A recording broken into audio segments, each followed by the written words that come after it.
आइए आज हम लोग पढ़ते हैं वृत्त का परिधि, आयत का परिधि, जिसे परिमिति, परिमाप या सरकमफेरेंस भी कहा जाता है। तो हम लोग आज देखते हैं वृत्त के परिधि के बारे में। वृत्त का परिधि, सबसे पहले जानते हैं कि परिधि होता क्या है। तो कोई भी आकृति है, उस आकृति को बनाने में हमें जितने लंबाई के रेखा की आवश्यकता होगी वही उसका परिधि कहलाएगा। जैसे इस वृत्त को बनाने में इस रेखा का जितना लंबाई होगा यह वृत्त का परिधि कहलाएगा। अगर कोई आकृति इस टाइप का है, त्रिभुज के टाइप का, तो इस त्रिभुज को बनाने में जो रेखा का लंबाई है, यही तीनों रेखा का लंबाई त्रिभुज का परिमिति, परिमाप या परिधि कह सकते हैं।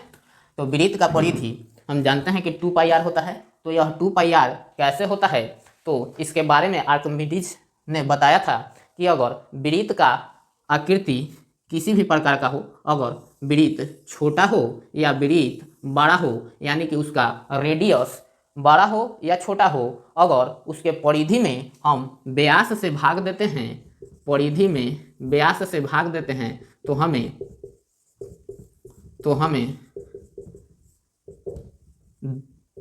223/71 प्राप्त होता है। ऐसा आर्किमिडीज ने बताया था। किसी भी आकार का वृत्त है, अगर उसके परिधि में व्यास से भाग दिया जाए तो 223/71 के बराबर आता है।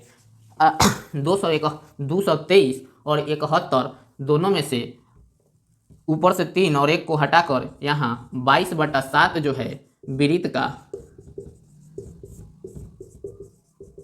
22/7 इसका परिधि और व्यास का अनुपात माना गया, और यही 22/7 को पाई का नाम दे दिया गया। यानी कि वृत्त का परिधि बटा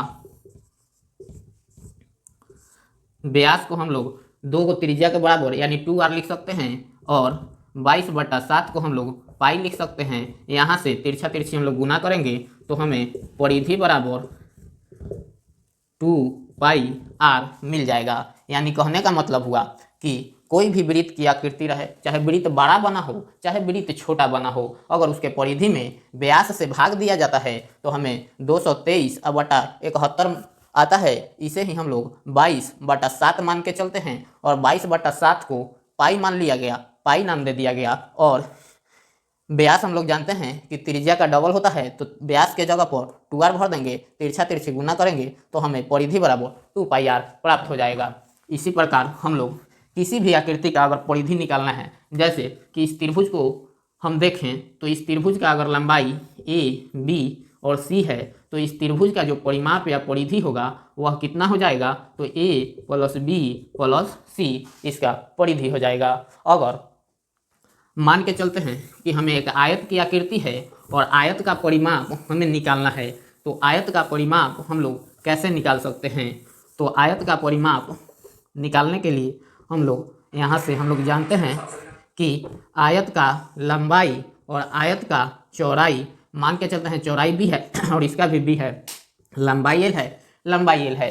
तो इस आयत को बनाने में जो रेखा लगा, 2 गो b रेखा लगा और 2 गो l रेखा लगा, यानी कि आयत का अगर परिधि कहें तो हमें 2l + 2b इसका परिमाप हो जाएगा। यहाँ से 2 कॉमन ले लें तो l + b, यानी आयत का परिधि 2 × l + b हो गया। इसी प्रकार अगर हम लोग वर्ग का निकालना चाहें तो हम लोग जानते हैं कि वर्ग में चारों भुजाएं बराबर होती है। तो अगर ये a है, ये भी a है, तो चारों भुजा मिलाएंगे तो 4 × a, यानी कि a + a + a + a, इसी को लिख दिया जाता है 4 × भुजा, यानी वर्ग का परिधि या परिमाप 4 × भुजा आ जाएगा।